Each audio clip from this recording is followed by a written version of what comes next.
제목으로 같이 말씀을 나누겠습니다.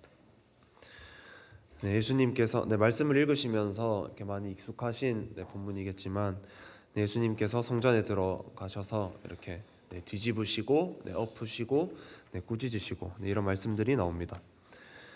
예수님이 이제 예루살렘에 입성하시고 가장 먼저 하신 일이 성전을 청소하신, 성전을 청결케 하신 일입니다.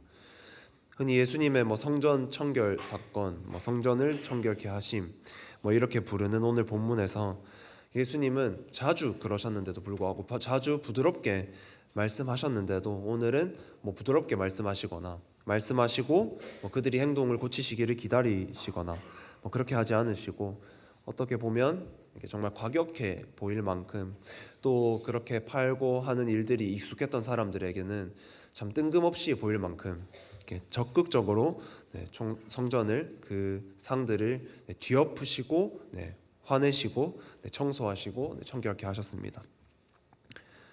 하나님의 마음을 이렇게 알기 위해서 또 그 하나님의 뜻대로 따라가려면 내 마음을 깨끗하게 청소해야 되는데 하지 못하고 이렇게 미루어 두셨던 분들이 계시다면 오늘 말씀을 통해서 또 예배와 기도를 통해서 다시 한번 결단하시고 내 마음의 곳곳에 또 구석에 이렇게 묵어있는 먼지들이나 때들을 또 하나님과 나 사이를 가로막고 있는 모든 것들을 정말 시원하게 다 청소하는 시간이 되기를 소망합니다. 말씀을 하나하나 보면서 함께 나누겠습니다. 첫 번째로는 타협이 문제의 시작입니다. 제사를 위해서 제물로 바칠 동물들을 팔고 또 당시에 성전세가 있기 때문에 성전세를 위해서 돈을 바꿔주는 일 자체는 이 일 자체는 당시에 필요한 일이었습니다.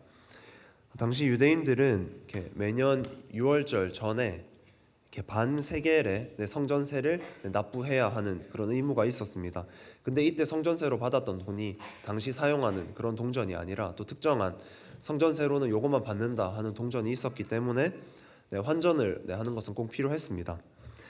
또한 예루살렘에는 평소에는 다 추정치긴 하지만 그래도 꽤 정확하다고 보는데 평소에는 그 당시 한 3만 명 정도가 머물러 있었지만 가장 큰 명절이었던 예수님이 가셨을 때가 명절 기간이었기 때문에 가장 큰 명절인 6월절에는 그의 6배 정도 되는 18만 명 정도의 사람들이 예루살렘에 와 있었을 것이다. 이렇게 추정하는 만큼 예수님도 갈릴리의 출신이신데 참 먼 곳에서 온 사람들이 많습니다. 그래서 그 수많은 사람들이 제사를 드리기 위해서 제물을 끌고 오다가 양이든 뭐든 끌고 오다가 다칠 수도 있고 그러면 또 제물로 쓸 수 없기 때문에 제물로 쓸 동물들이 또 당연히 필요로 했습니다.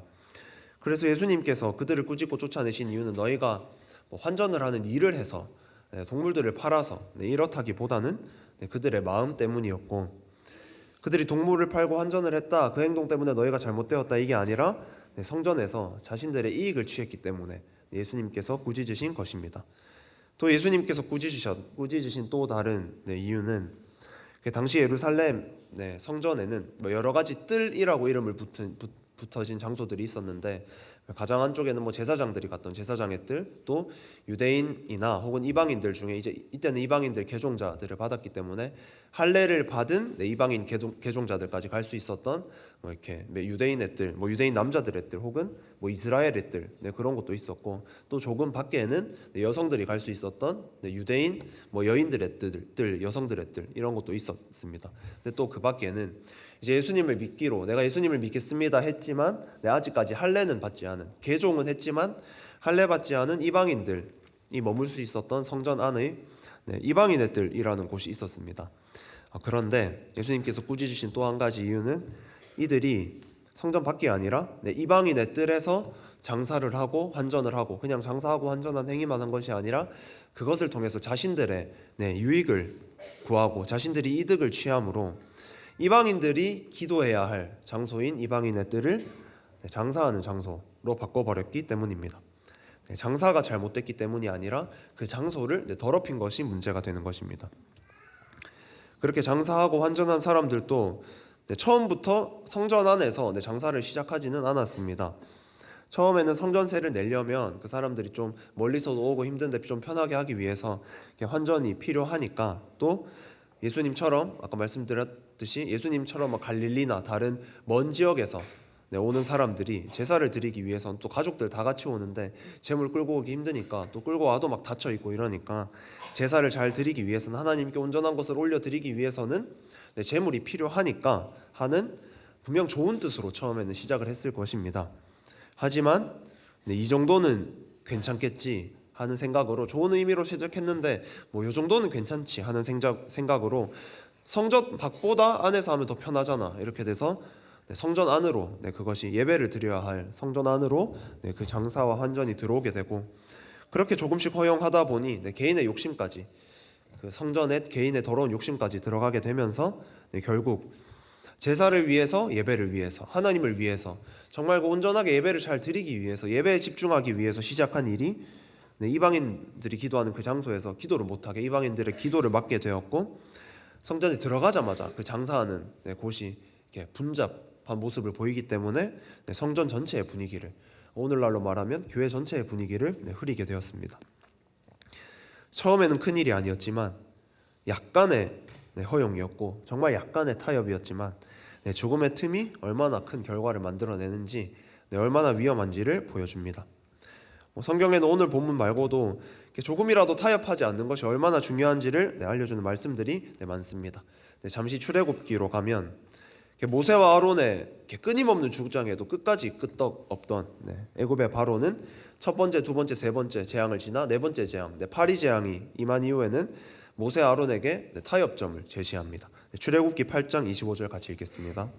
바로가 모세와 아론을 불러 이르되 너희는 가서 이 땅에서 너희 하나님께 제사를 드리라. 첫 번째 타협점입니다. 제사 지내러 가는 거 된다. 근데 멀리 가지 말고 이 땅에서 좀 하라. 그러고 나서 28절에 가면 또 다른 제안을 합니다.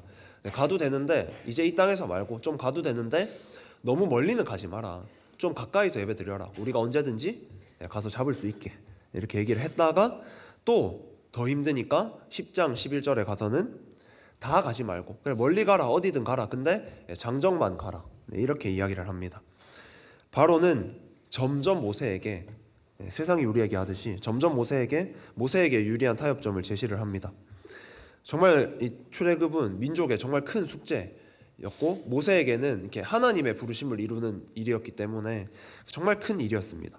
그래서 바로의 이런 주장들은 하나님의 뜻이 내가 처음에 생각했을 때는 완전 다 탈출인 줄 알았는데 이 정도였을까? 바로의 제안을 들었을 때 분명 모세에게 또 아론에게 이스라엘 백성들에게 유혹이 되었을 것입니다. 하지만 이때 모세는 아주 조금이라도 타협하지 않았고 첫 번째, 두 번째, 세 번째 타협점 같이 제시했음에도 점점 모세에게 유리한 점점 하나님이 말씀하신 그 비전과 가까운 그곳에 갔음에도 모세는 하나님께서 나에게 보여주신 것이 잘못되었을 거야 하고 바로의 그 타협점을 따르는 것이 아니라 끝까지 조금도 타협하지 않았습니다. 그랬기 때문에 완전한 출애굽에 성공할 수 있었습니다. 모세가 바로에게 조금이라도 타협했다면 우리가 지금 정말 가장 위대한 선지자라고 모세라고 하는데 가장 위대한 선지자 모세는 없었을지도 모르고 위대한 출애굽 사건도 없었을지도 모릅니다. 10장 26절 말씀을 같이 읽겠습니다. 우리의 가축도 우리와 함께 가고 한 마리도 남길 수 없으니 이는 우리가 그 중에서 가져다가 우리 하나님 여호와를 섬길 것임이며 또 우리가 거기에 이르기까지는 어떤 것으로 여호와를 섬기는지 알지 못함이니이다 하나. 바로는 결국 굴복하고 그래 너희가 처음에 얘기했던 그대로 다 가라 이렇게 얘기를 하는데 바로가 힘이 셉니다. 그리고 양보해 해도 모세가 안 들으니까 끝까지 다 놨습니다. 그렇게 다 양보한 바로에게 모세는 탐탁치 않아 하고 있었습니다. 바로가 말씀에도 그렇게 나와 있고 그런데도 모세는 바로에게 당당히 우리의 가축도 우리와 함께 가고 한 마리도 남길 수 없으니 정말 담대히 선포합니다. 조금도 타협하지 않았고 그랬기 때문에 찝찝한 승리가 아니라 멋지게 승리했습니다. 이처럼 조금씩 내가 허용한 그 타협들 각자가 다 영역이 다르지만 그것에 익숙해지고 그것에 순응하는 것이 아니라 조금의 타협도 허용하지 않고 그러니까 자유가 없으라 융통성이 없으라 이런 말이 아니라 하나님 안에서 얼마든지 자유롭지만 하나님이 아니라 하신 것들에 대해서 조금도 타협도 없을 때 중심을 지킬 때 정말 이런 멋진 승리가 있습니다. 세상도 마치 바로처럼 우리에게 타협을 제시합니다. 이렇게 바로는 모세에게 점점 유리한 타협점을 제시했고 세상은 우리에게 조금씩 허용한다는 점에서 뭐 차이는 있지만 세상도 계속 우리에게 조금씩 이것만 처음에는 결코 크게 제시하지 않습니다. 요것만 하지 않을래? 이 정도는 괜찮잖아. 이때까지 이렇게 했는데 이제는 요거는 괜찮잖아. 이렇게 제시를 합니다. 하지만 정말 이겨낼 때 이런 승리가 있는 것을 우리가 볼 수 있습니다. 또 하나 성경 한 권만 더 보면 다니엘서도 잠시 보겠습니다. 1장 8절 한번 같이 읽겠습니다. 다니엘은 뜻을 정하여 왕의 음식과 그가 마시는 포도주로 자기를 더럽히지 아니하리라 하고 자기를 더럽히지 아니하도록 환관장에게 구하니. 다니엘은 포로 신분이었음에도 조금도 타협하지 않고, 포로 신분이었으니까 뭐 자신을 가르쳤던 신앙을 가르쳤던 어머니 아니면 원래 고국에 있었을 영적 지도자들 아무도 보지 않았습니다. 옆에 친구들이 있긴 했지만 아무도 보지 않았음에도 약간 또 타협하지 않고 우상에게 바친 음식 저는 먹지 않겠습니다 라고 환관장에게 말을 합니다. 그러면 죽을 수 있었을 때도 그렇게 말을 합니다. 그러면서 또 3장 18절을 보여주시면 다니엘의 그 세 친구들은 이제 죽을 수도 있는데, 이제 마지막에 절한다 하면 살 수 있는데 아니면 죽을 수도 있는데, 그럼에도 불구하고 그렇게 하지 아니하실지라도 하나님이 우리를 살리실 것입니다. 근데 우리가 이대로 풀무불에 던져져서 죽어도 우리가 왕의 신들은 절대로 섬기지 않고 왕이 세운 저 금신상에게는 절하지 않을 거니까 그렇게 하세요. 이렇게 말을 합니다. 또 다니엘서 6장 10절을 보면 다들 아시다시피 조서에 이제 왕만 섬기라 이런 게 다 온 나라에 공포가 됐고, 그럼에도 다니엘은 꿋꿋하게 자기 기도를 합니다. 이 말씀도 한번 같이 읽겠습니다. 다니엘이 이 조서에 왕의 도장이 찍힌 것을 알고도 자기 집에 돌아가서는 윗방에 올라가 예루살렘으로 향한 창문을 열고 전에 하던 대로 하루 3번씩 무릎을 꿇고 기도하며 그의 하나님께 감사하였더라. 다니엘은 당시 그 상황에서 정말 조금만 타협해서 창문만 닫고 기도했더라도, 아니면 사람들이 잘 보지 않을 기도 3번 하던 거에서 정말 좀 더 이른 아침으로, 좀 더 늦은 저녁으로, 사람들이 아무도 보지 못할 그 시간으로 조금만 타협해서, 기도하지 않는 것도 아닙니다.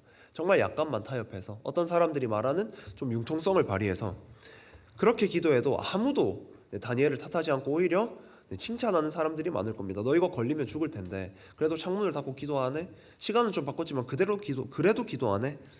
했을 텐데도 다윗은 정말 타협하지 않고 왕만 섬기라고 하는 그 명령이 온 나라 사람들이 다 알도록 선포된 것을 알면서도 정말 꿋꿋하게 창문을 열고 하루 3번 그대로 기도합니다. 하루 3번 창문을 열고 기도했다는 것이 누구는 무식하다 할지 모르지만 정말 하나님만 믿는, 하나님밖에 모르는 자의 너무 멋진 모습이구나 라는 것을 참 많이 느꼈습니다. 이렇게 다니엘이 또 다니엘의 친구들이 하나님께 이렇게 그대로 순종했을 때, 조금 또 타협하지 않았을 때 하나님께서 결국 높이십니다. 다니엘서 3장 30절을 보여주시면 왕이 이러한 일이 있고 나서 다니엘의 세 친구를 더욱 높입니다. 자기의 말을 듣지 않았는데 풀무불에 들어갔음에도 죽지 않고 있는 것을 보고 오히려 그들은 더 높아집니다. 다니엘서 6장 26절 말씀도 이제 이 왕이, 다리오 왕이 드디어 하나님을 인정하는, 다니엘로 인해서 하나님을 인정하게 되는 말씀인데 이 말씀도 같이 한번 읽겠습니다. 내가 이제 조서를 내리노라. 내 나라 관할 아래에 있는 사람들은 다 다니엘의 하나님 앞에서 떨며 두려워할지니 그는 살아계시는 하나님이시요 영원히 변하지 않으실 이시며 그의 나라는 멸망하지 아니할 것이요 그의 권세는 무궁할 것이며. 이것이 믿는 사람 내에서 나온 고백이 아니라 믿지 않던 이방 왕에게서, 다니엘이 포로로 잡혀갔던 그 나라에서 다니엘 한 사람으로 인해서 그 나라 최고 권력자인 왕의 입에서 나오게 된 선포입니다. 조서까지 내리면서 바벨론, 이방 나라 바벨론에서 하나님께서 높임을, 다니엘로 인해서, 다니엘의 타협하지 않음으로 인해서 높임을 받으십니다. 정말 성경에 나오는 이런 멋진 승리들, 이 나의 삶에, 또 우리의 삶에 때론 잘 보이지 않는 것은 세상과 너무 내가 타협해 버려서가 아닐까, 한 발짝 두 발짝씩 내어줬다가 너무 많은 영역은 내어줘 버려서가 아닐까라는 생각이 들었습니다. 조금의 타협이 하나님과의 거리를 어느새 잘 보이지도 않을 정도로 멀게 해버릴 수 있고, 나는 인식도 못하고 있었는데 그 언젠가 하나님과 정말 순전하게 교제하고 만나고 하나님의 음성을 듣고 그 말씀으로 하루를 기쁘게 살아가고, 때론 넘어지지만 다시 하나님 앞에 왔을 때 회복하고 또 뛰어넘는, 더 잘하는 그것을 경험하고 있었는데 알지도 못한 채 인식도 못한 순간에 내가 하나님과 멀어져 있게 만드는 것이 그런 조그만 타협들입니다. 타협 패턴, 나의 모습들, 개인의 영역이 다르지만 그것들을 내가 가장 순전하게 하나님께 결단을 했던, 하나님 앞에 정말 믿음을 굳건하게 했던 그때로 다 돌려야 합니다.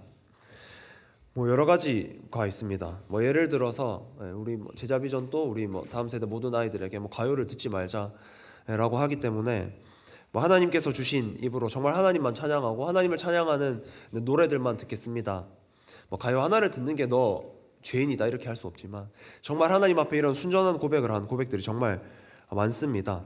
그런데 시간이 지나서 나이가 좀 더 들어서 아니면 대학생이 돼서 이 정도 노래는 괜찮겠지, 그 별 나쁜 가사가 없는 한 곡, 이 틈이 되어서 찬양은 내 입에서 찬양은 없어지고 내 귀에 들리는 노래 중에 찬양이라곤 내 예배에서 들리는 찬양밖에 없고 다른 것을 노래하는, 하나님 외에 다른 것을 노래하는 것들로 가득 차 있을 때가 많습니다. 미디어도 마찬가지고 내가 가장 연약한 그 죄도 마찬가지고 나의 언어 습관도, 그리고 내가 하나님 앞에 정말 온전하게 1시간 다 드리겠다 결단했던 그 기도의 시간이 점점 줄어 있는 것을 볼 때도 내가 하나님 앞에 이 시간만큼은, 이 요일만큼은, 일주일에 이 정도만큼은 하나님 정말 내가 어떤 일이 있어도 하나님 앞에 와서 기도할게요 했던 날들이 점점 줄어 있는 것을 볼 때도 정말 이 작은 타협들이 얼마나 무서운가를 생각하게 됩니다.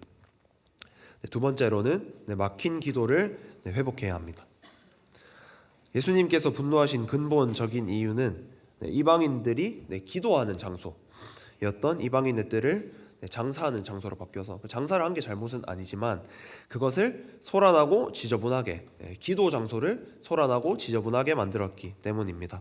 오늘 본문 12절 13절 같이 한번 읽겠습니다. 예수께서 성전에 들어가사 성전 안에서 매매하는 모든 사람들을 내쫓으시며 돈 바꾸는 사람들의 상과 비둘기 파는 사람들의 의자를 둘러 엎으시고 그들에게 이르시되 기록된 바 내 집은 기도하는 집이라 일컬음을 받으리라 하였거늘 너희는 강도의 소굴을 만드는도다 하시니라. 그렇게 하나님의 성전을, 기도하는 집인 이 성전을 강도의 소굴로 너희가 만들었구나 라고까지 하시면서 분노하십니다. 흔히 종종 들을 수 있는 말 중에 기도는 영혼의 호흡이다, 기도는 영적 호흡이다 라는 비유가 있습니다. 비유일 뿐이지만 우리가 숨을 쉬지 않고 살 수 없듯이 성도의 기도가 없으면, 기도가 신용은 있지만 막혀 있으면 그것이 하나님 앞에 살 수 없다는 것입니다. 말이 안 된다는 것입니다. 하지만 당시 이스라엘의 영적 지도자들, 이렇게 예수님과 말다툼을 한 사람들은 대제사장과 서기관들, 영적 지도자들이었습니다.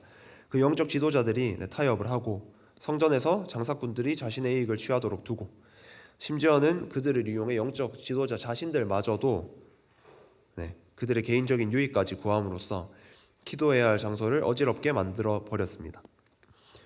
작은 타협으로 시작했지만 그것이 기도를 막히게 만들었고, 사람들이 성전에 들어선 순간 하나님만 생각하며, 우리도 교회에 들어온 순간 정말 하나님을 생각하며 그 예배, 하나님과의 만남을 생각했던 그 성전을 하나님이 아닌 다른 것들로 채워버렸습니다. 그래서 성전에서 하나님을 만나고 하나님의 쓰임받고 하나님께 쓰임을 받는 것이 아니라 그들이 성전을 자신의 더러운 욕심을 위해서 이용하게 하는, 그들로 성전을 이용하게 만든 상황까지 되어버립니다. 내가 아무것도 아니라고 생각하면서 이 정도는 남들도 다 하는데 라고 생각하면서 괜찮다고 생각해서 세상과 타협해 왔던 것들이 쌓이고 쌓여서 지금 내 기도를 막아버렸을지도 모릅니다. 요즘 기도 생활이 어떠신가요? 이렇게 시기마다 다르고 또 지금 각자가 다 다르실 것입니다. 혹 지금 기도가 잘 되지 않는다면, 하나님과의 소통이 뭔가 단절된 듯한 시간이 좀 길다면, 내가 이 정도는 괜찮겠지 했던 것들이 내 마음에 쌓이고 쌓여서 하나님과 나 사이에 높은 벽을 세웠을지도 모르구나 생각하고 다시 한번 내 마음을 깨끗하게 청소하는 그것이 필요합니다. 사울 왕이 타락하고 버림받은 일의 시작도 이 정도는 괜찮겠지 하고 타협했기 때문입니다. 13장 12절 말씀 같이 읽겠습니다. 이에 내가 이르기를 블레셋 사람들이 나를 치러 길갈로 내려오겠거늘 내가 여호와께 은혜를 간구하지 못하였다 하고 부득이하여 번제를 드렸나이다 하니라. 사울은 제사장만 제사를 드릴 수 있다는 것을 정말 잘 알았습니다. 이스라엘의 왕이었기 때문에. 그런데 전쟁이 지금 눈앞에 닥쳐서 사람들이 쳐들어온다, 블레셋이 쳐들어온다, 이 소식이 들리니까 어쩔 수 없이 부득이하게, 말씀에도 부득이하여 번제를 드렸나이다 이렇게 했지만 부득이하게 자신이 제사를 드렸습니다. 그리고 이것이 사울이 하나님을 거역하기 시작하는 시작점이었고 타락하게 되는 시작이었습니다. 우리가 오늘처럼 하나님 앞에 나아올 때 가장 먼저 해야 할 것은 이런 조그만 것들이 커져서 나와 하나님과의 관계를 막고 있지는 않은가? 내 마음을 돌아봤을 때 전체적으로 평소와 같으니까, 특별히 어려운 것 없으니까, 특별히 나쁜 것이 없으니까 괜찮다라고 보였던 것들이 조금만 눈길을 돌려서 구석으로 본다면 내가 익숙해져 있었던 그것들로 인해서 하나님과 정말 사이가 막혀 있구나, 성도가 하나님과 교제하지 않고 하나님의 뜻을 모르고 산다면 성도가 성도로서 살 수가 없다는데, 하나님 앞에 나오면서 그런 모습들이 있다면 가장 먼저 해야 할 것은 결국 회개밖에 없구나. 내가 하는 회개도 회개지만 정말 내 마음에 계신 성령께서 나의 이 간절한 마음을 보시고 토설하게 만드시는 그 회개가 진짜 필요하구나 라는 마음이 또 한 번 들게 됩니다. 하나님께서 세우신 너무나 귀한 우리 교회에 일어난 일들을 보면 지금까지 온 것을 저는 짧지만 이렇게 봐오면서 또 멀리서 봤지만 오면서 느낀 것은 정말 하나님께서 하신 것이라는 것을 부정할 수가 없다. 해온 것들을 보면, 하신 것들을 보면 하나님 살아계시다, 하나님께서 하셨다라는 것을 절대로 부정할 수가 없구나라는 이 마음이 항상 있습니다. 하지만 이런 귀한 우리 교회 안에도 더 하나 되어야 할 영역들이 있고 더 뽑아내야 할 쓴뿌리들이 있을 수 있습니다. 사람이 움직이려 해도 잘 움직이지 않는 사람의 마음이 오늘 우리가 나의 죄와 공동체의 죄와 그런 묵어있는 먼지들과 때들을 다 가지고 와서 하나님 앞에 진짜 마음 쏟아서 회개할 때 역사하시는 성령님으로 말미암아 만져되고 변화되고 다 깨끗이 청소되는 시간이 되기를 정말 소망합니다. 제대로 된 회개만이 막힌 기도를 뚫을 수가 있고, 그 시원한 기도만이 우리의 모든 찝찝했던 것들, 그동안 타협했던 것들을 다 치우고 하나님과 정말 통하는 기도가 열려서 하나님과 기쁘게 살아가게 만들 수 있습니다. 마지막으로는 세 번째로 어린아이의 순전함을 회복해야 합니다. 15절 16절 말씀 또 같이 읽겠습니다. 대제사장들과 서기관들이 예수께서 하시는 이상한 일과 또 성전에서 소리질러 호산나 다윗의 자손이여 하는 어린아이들을 보고 노하여 예수께 말하되 그들이 하는 말을 듣느냐? 예수께서 이르시되 그렇다. 어린아기와 젖먹이들의 입에서 나오는 찬미를 온전하게 하셨나이다 함을 너희가 읽어본 일이 없느냐 하시고.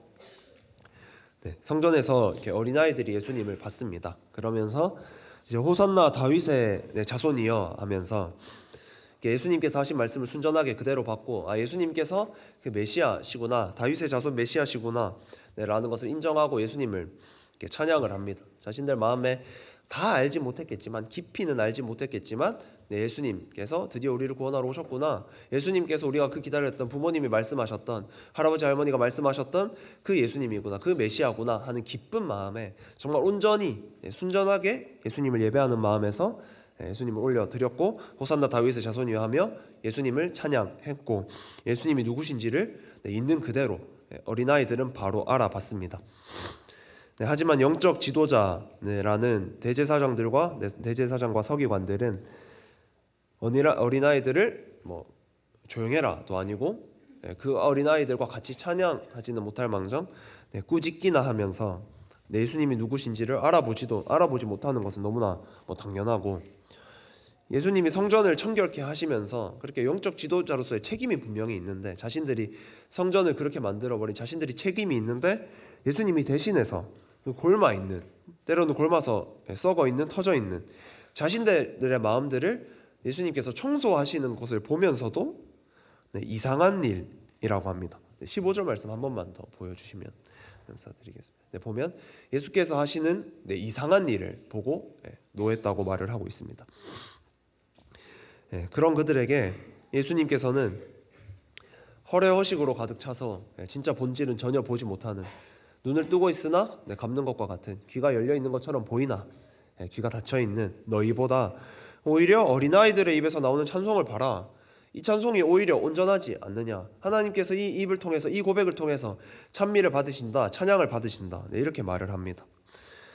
아무것도 모르진 않지만 잘 모르는 어린아이들은 예수님께서 말씀하시고 이렇게 선포하시는 것을 그대로 정말 순전하게 받아서 내가 들었던 이것과 다른데, 내 생각과 좀 다른데, 이렇게 해서 거르고 걸러서 조금만 받는 것이 아니라 예수님께서 내가 메시아다, 내가 유대 왕이다, 내가 하나님의 아들이다 하실 때 그것을 100% 그대로 받아서 정말 순전한 믿음을 가지게 되었습니다. 그래서 영적 지도자들보다 훨씬 더 평가하자면 훨씬 더 뛰어나고 올바른 믿음을 가졌고 예수님께 환영을 받았습니다.